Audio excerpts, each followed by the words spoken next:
Ang issue nito, walang kuryente, sunog yung kanyang socket. Ayan lang, okay na.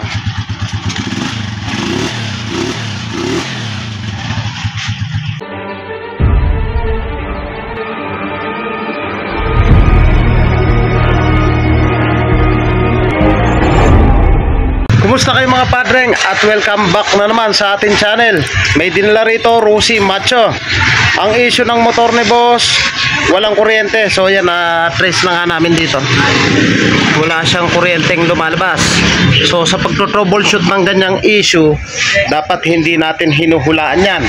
Dapat step by step tutumbukin natin yung eksaktong sira niyan. So ang gagawin lang natin pag ganyan yung issue, babaklasin natin yung bangko, yung tangke, para ma-expose natin yung kanyang wiring.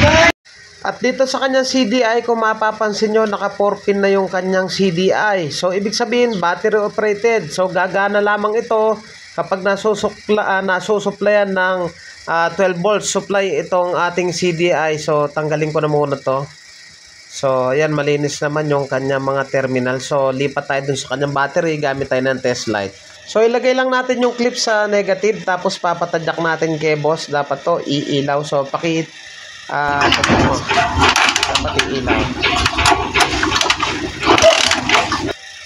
So yan, hindi umilaw. Ibig sabihin may problema dito sa kanyang charging. At dito sa kanyang stator, tumbukin lang natin yung kanyang stator socket, tanggalin natin yan, tapos may kulay pink dyan tsaka yellow, so yun ang tatargetin natin. So tanggalin ko na muna to.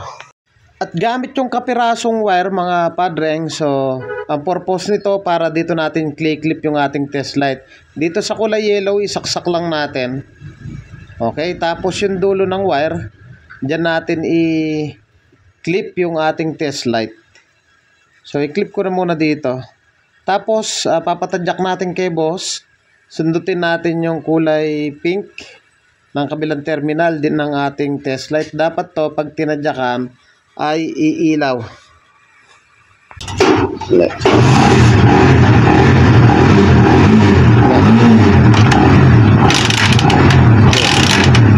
At sa pagkakataong yung mga padreng, good yung ating stator. So balik na natin yung socket. Isunod naman natin dyan dito sa socket ng kanyang regulator. Kalimitan kasi nagkakaroon ng mga sunog yung mga terminal na yan. So dyan nagmumula. At dito sa socket ng regulator, hilain natin. Was na hindi natin nahila yan, automatic yan. Lost contact na dito sa loob. At sa pagkakataong yan, ayaw nang matanggal mga padreng. So possible na nasunog na ito sa loob. So ayan o, ayaw talagang mahila. So ang gawin natin dito, dahil ayaw talaga matanggal, kakatin na natin yan para mas madali tayo mag troubleshoot.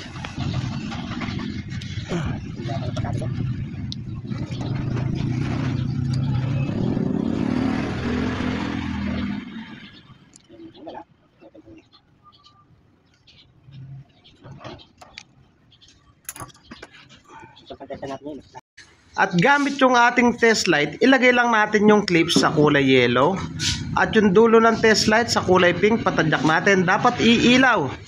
Kapag umilaw yan, ibig sabihin walang putol yung ating wiring.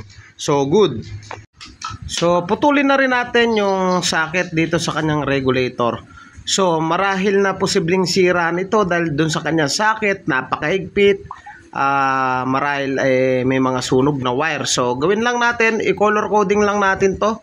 Yellow sa yellow, green sa green, black sa black, red sa red. At i-check natin kung maglalabas na ng kuryente yung red wire galing dito sa ating regulator. Mga padreng, kung nais nyo magpagawa at taga-Bataan lamang po kayo, pwede po kayo sumadya dito sa ating shop. Dito lamang yan sa Pulo, Hermosa, Bataan. At tabing tulay lang po tayo mismo. Pwede rin po kayo mag-message sa ating Facebook page para mapag-usapan natin yan. At linagay ko lang yung clip sa negative, tapos yung kabila doon sa red wire galing regulator, patadyak natin. At sa pagkakataong yung mga padreng, naglalabas na ng kuryente yung red wire at pwede na nating isauli yung red wire dun sa kanyang red to red. So ayan.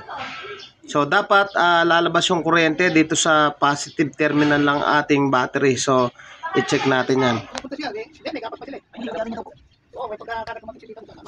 At gamit yung ating test light, ilagay lang natin yung clip sa negative, tapos yung kabilang terminal sa positive, sabay natin patadyak, dapat iilaw.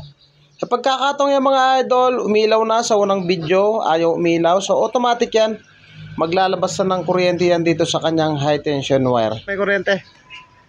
Testing mo. Lalabas na. Uy, lalakas ng kuryente. So yung mga idol, ang naging issue nito, yung kanyang socket dito sa kanyang regulator, nasunog, nasa nalas.